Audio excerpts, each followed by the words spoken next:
The budget reading is today at Kampala Serena Hotel. Wherever you are, stay tuned to Urban TV and use the hashtag UGBudget 2019 to communicate to us. You can also give us a call.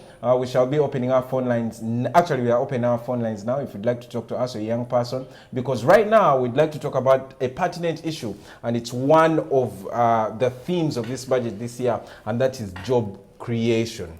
It's not just job creation for anyone, but specifically young people, because those are the most unemployed. Let me come to you. Do you think that our unemployment levels are alarming? They are. Indeed, they are alarming, because I come from a rural area, first of all. Where is that? I come from Chenjeju district in the western Uganda. So I'm happy to be among the people who are learned there because I go to the premier institution in this country and the third institution in Africa, which is Makerere University. I'm proud of that. The level of unemployment is quite alarming, and it is dragging the country actually into a tragedy. Because when I'm there, I look at many youth who are wooing on the street. You may actually think they are vagabondly there. You might not even assume of what they are doing. But when they look at you bored and go to school, they don't have what to do. They sit on the streets. They cannot even settle home to their parents' home because the parents will tell them, you're old enough, go and look for what to do. But they don't have what to do. They do not have. Really, it is sad for us, the youth, when you talk about unemployment, because it's really alarming. And I think that make it too much big is the graduates. We study, we graduate, we get our bachelors, we have diplomas, and these people have certificates. You come out, but you don't have a job. You don't have a job. You look for a job, you look for, actually some people say you foot until the shoe gets a hole. Before I come to ask you where you expect to get that job from, let me come to you, Conan. One of the things that this government has done, I don't know if it's intentional or not, is to turn a deaf ear to the informal sector. They don't tax it, they let it go, and someone can actually be there and flourish. Do you think that young people are not taking advantage of this? Young people are lazy? Young people are not starting to work?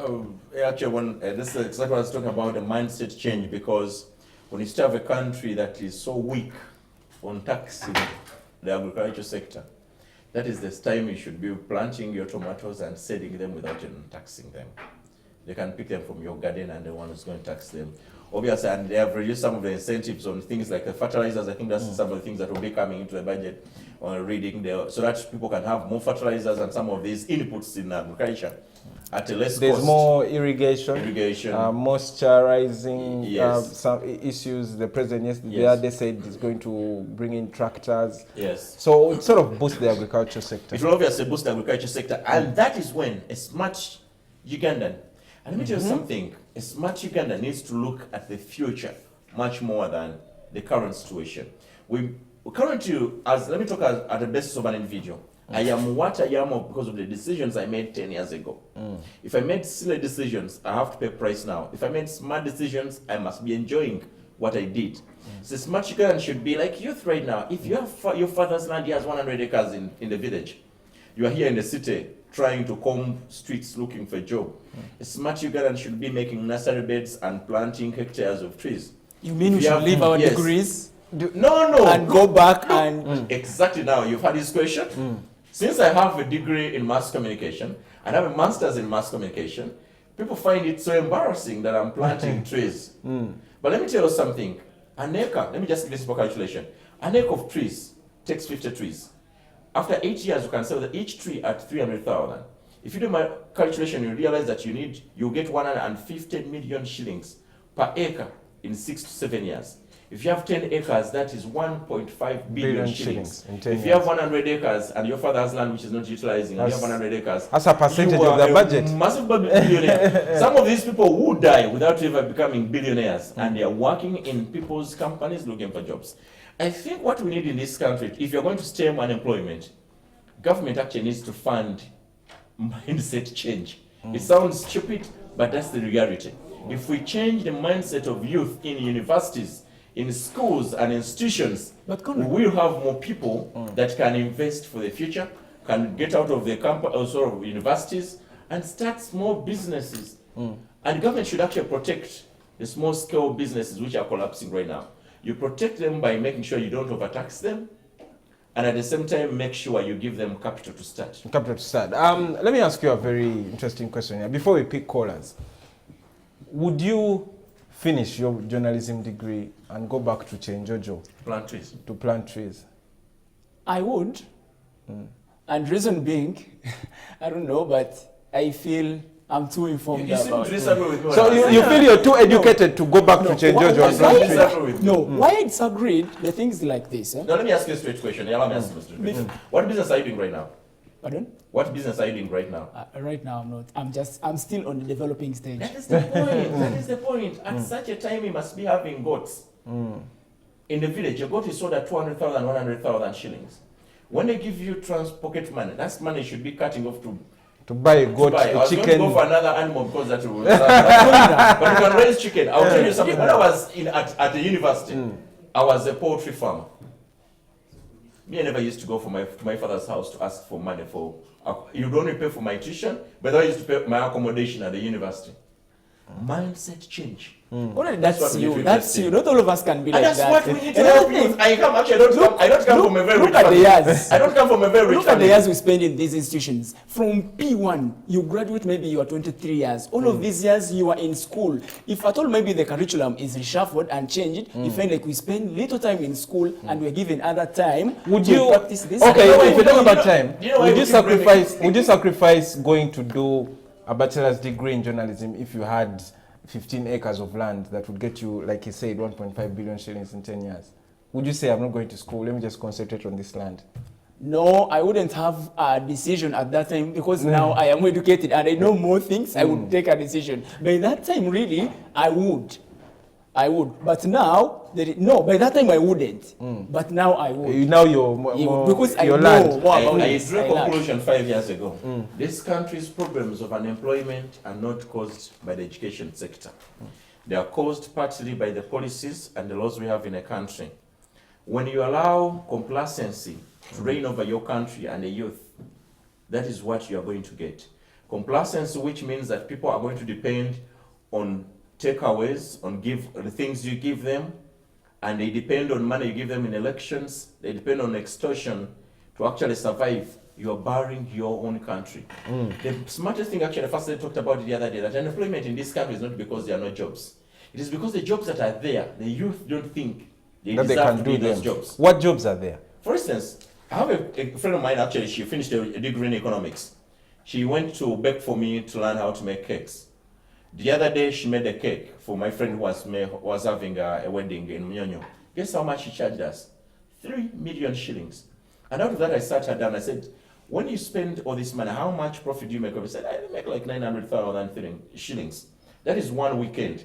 If she made just 3 cakes or 2 cakes On the weekend, she yeah, would be in a great. month, But that the would be question- 1.8. 1.8. Why do I need to go to Uganda Telecom? But the question is, Exactly. where do you get that knowledge to make that cake? Mindset Well, you first change. get Mindset change. a Mindset. certificate Mindset from some change. institution Mindset in the change. catering. As Conan is pushing for mindset change and he's disagreeing with that fact, I'd like to read some tweets and people following the hashtag UG budget 2019. And here is Samuel Sejaka is saying, Mark Omona from Uganda Matters SS, no country is better than its education system. Brilliant future leader if he does not forget words. He's saying no country is better than its That's very education true. system. And I entirely agree with you. That is why in our schools we should be teaching people to invest. That is why we are starting entrepreneurship in schools, thanks to this government. A kid should leave the secondary school when you know how to make cookies. So that when you're looking for a job, you can make cookies and survive. That's something to be included in the curriculum, I think. That's what I was saying. If they change it and they give us a practical thing, then it could be better. Yes. Other than looking for the jobs after. Yes, I think curriculum change. But some of you think it's not even curriculum change. It's how you do teach the children. Someone is saying, okay, this is very funny. As I wait for the budget reading, I have random thoughts about why fish is served with lemon. Okay, that's very, it's very weird. I know people don't want to live in a budget. They feel it's a hopeless thing. And rightly so. Does it make sense to, follow the budget? Someone is saying that it's time for MPs to sleep. And also talking about the fact that members of parliament are going to get a salary increase. If you don't follow the budget, it's like someone who gets a jigger in his legs, his feet, and he thinks, what will it do to me? After some time, you realize the leg will begin rotting. Now, the smart youth or the smart people for the budget, you get to realize how you're going to change your priorities in a year in terms of your personal investments, in terms of your personal Who is goals. that youth, Conrad? The youth, a land is youth you. or the youth The youth in is the you. village, The youth is the rural you. area, The youth is who you. does not know the definition of the budget, who has with not gone to UP school. and USE, Yes. the literacy rate has gone up. That's a fact. Let's not even get into that debate. Now, the reality is that the youth have been given some little bit of education. And when these budgets come out, it is actually upon our leaders to be able to segment these budgets for us to understand. And like we have media houses and someone invests in a TV show like this and says, go ahead. This kind of discussion is supposed to be able to inform our people. And if someone is so reserved and complacent and doesn't want for the budget, that's where the problem comes from. CS Bag has been having information about the budget, Yeah, but also IRUS communities are saying, they are stressing that most of these are rural children in Uganda. The urban areas are looking for international schools. Addressing the budget inequalities is providing service to Uganda's rural majority population. The budget says that they're going to be putting every school in every parish, every second school in every sub-country. Is that a way to sort of address the inequality of the number of international schools? That's very true. Obviously, international schools, they realize that people need to understand that international schools are for the high end, and very few Ugandans can afford that. And we should not actually try to do things we cannot afford. Right now, I would want to drive one of the most expensive cars, but I'm not going to drive it because I can't afford it. So what I'm going to do is that I'm going to have to be able to use the current means I've been using of transport until maybe one day I can afford that. So if you can't afford going to an international school, stick in your school where you are. Let government put up a school in your sub-county. At least go to school, because one of the things, putting a H10 or a SETA or an ALIA in your community is too expensive for you to afford. So stick in your schools. I'll give you an example. Some of us have gone through some of these government schools right away from primary. And even the university will end up in Makere. And I'll tell you, I'll compete with you who went through SMAC. I'll compete with you who went through Chitende. So what matters is just the education you get. It's not so much about which school you go to. You may not go to an international school, but I can sit with you here and we talk. You know what aggregates us and makes us get to the same plate? Is education. You come from Chenjejo, I come from Chibali. You come from? Mayuge. But you know why we are sitting on the same table? It's because we all went somewhere through education, and now we can sit and argue equally because we're educated. We're educated. And if I did not go to school, there is no way I can be talking to you. What would I be saying?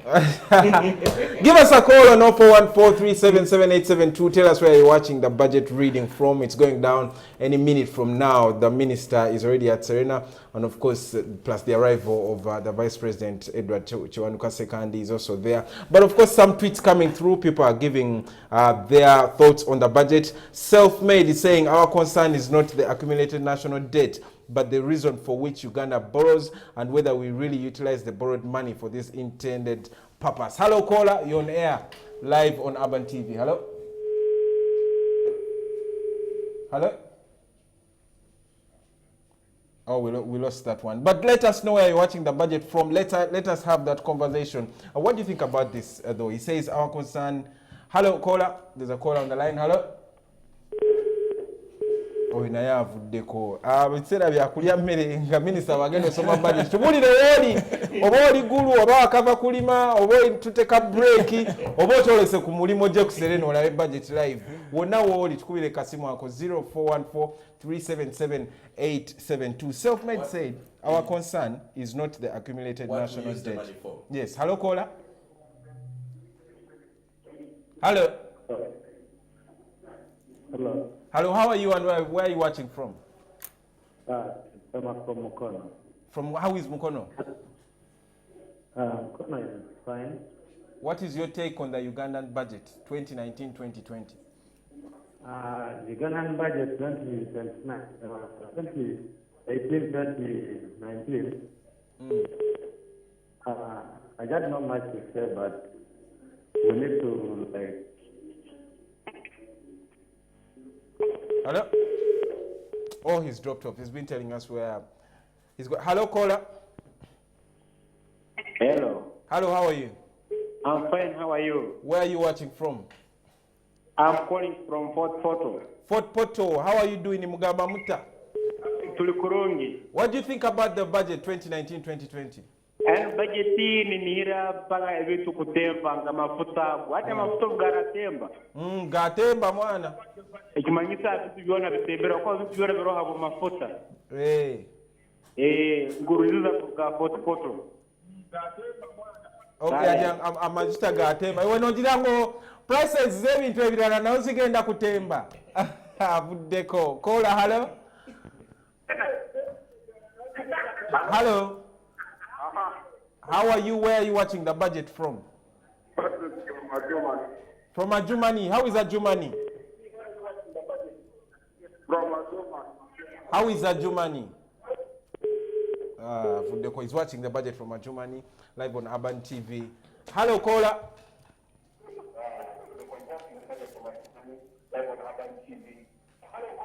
Hello. How are you? I'm fine. How are you? Where are you watching the budget reading from? Just on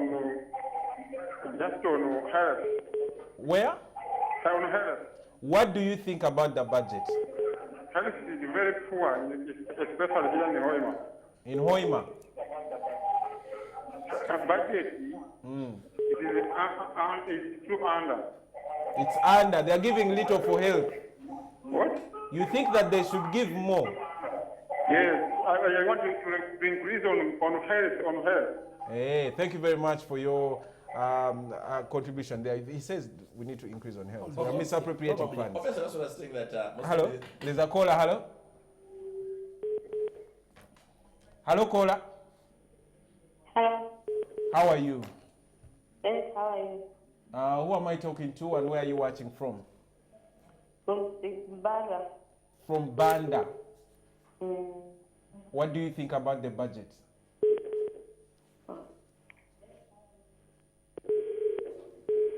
Hello, let me take 3 calls and then we come back to studio. Hello, caller. Hello? Hello? How are you? Fine, how are you? What's your name? Where are you watching from? After You're who? You're watching from where? Rome, Hey, what do you think about the budget this afternoon? the Tabanga, amafuta gatende naye kati zigenda kuli waggulu. Bigenda linya waggulu mugenda kola mutya? Ate tunakola kimunya kati abaka eno mukyalo tuli bulino kubanga omugwe waggulu kati kugenda kuyongerako. Naye batutereddeyo enguudo okusobola okutambula obulungi. Wanti Enguudo ze batutereddeyo tezituyambye. nange enguudo ziyambisa abantu batambulirako kati balina kyakulya. Kibi nnyo. Naye tusuubira nti agriculture nayo bagitaddemu ssente mugenda kulima. Thank you very much for that input. Hello, caller. Hello?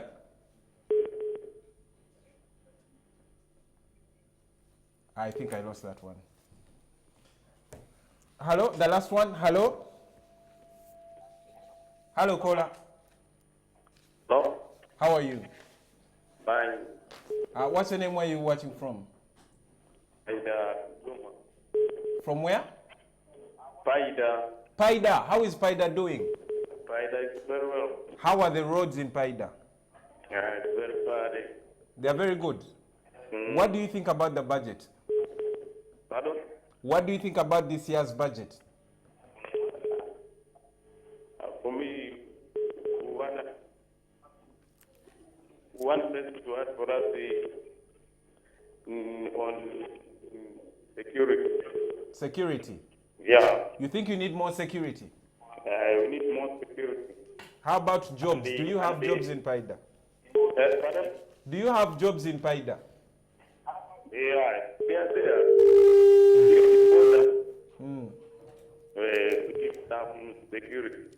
Thank you very much for your input. Keep watching Urban TV. Let me come to you about health. A guy from Hoima is talking about government should have put more money in health rather than anything else.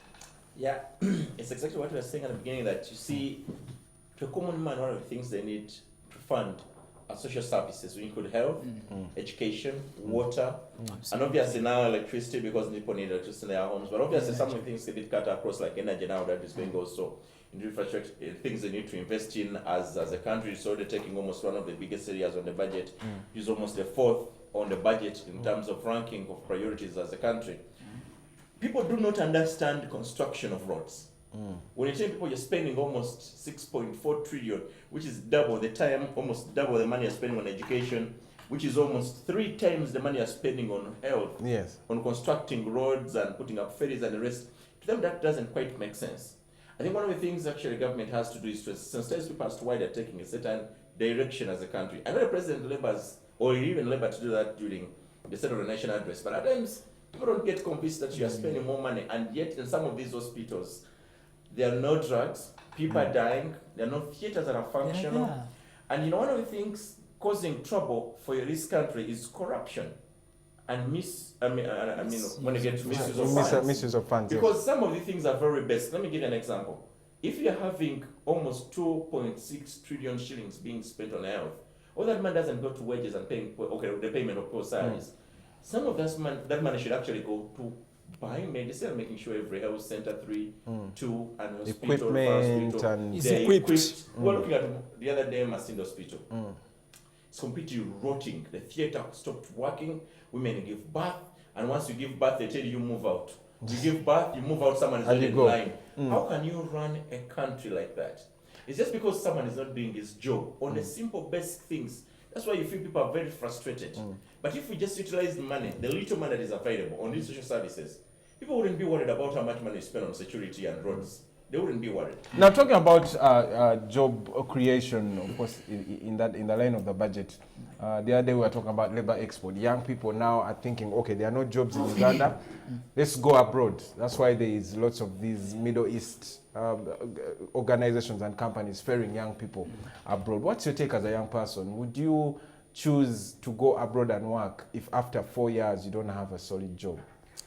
First of all, I'm worried. I'm worried about the number of the youth who are taken abroad always. This number is enlarging. The number is becoming very much. Actually, this is a sensitive issue, first of all.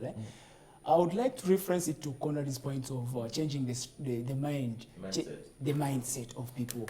Why would you leave the country? I, first of all, don't support it. I do not. Because in our country where we are today, we have a lot to do. The fact of the matter is, to get to know what is it that we are supposed to do. If we know what to do, we wouldn't be going abroad to do work. I really do not support it because it has a lot really to rehabilitate, has a lot to explore and do as the youth. For instance, like the maids who are always taken. These are girls. There are very many art industries which are coming up. We can involve in crafts and do these things and sell them. You understand? Now, you agree with me, the problem is not education. It's actually mindset. The policies we set, how can you have a government that thinks it's okay for people to be exported like cows? Like, No, it wouldn't be really good. It's been a wonderful conversation with you guys. Of course, as you can see in the studio screen, the Commander-in-Chief President has arrived at Serena, and we'd like for him to take over the opportunity of letting us know what's happening in the country. Of course, the minister is expected to read to us the budget of 2019-2020. We've had our input up to this point. The rest now we leave it to government to either deliver or fail on us. Coming up next is a live feed from Serena. Stay tuned to Urban TV, be informed, and of course follow the hashtag UG Budget 2019. Keep in touch with Urban TV, and let's go on building this conversation. Thank you very much, Conan. Thank you very much, Matia, and of course Sandra and Silva for joining me on this wonderful conversation. Again, after the budget is ready.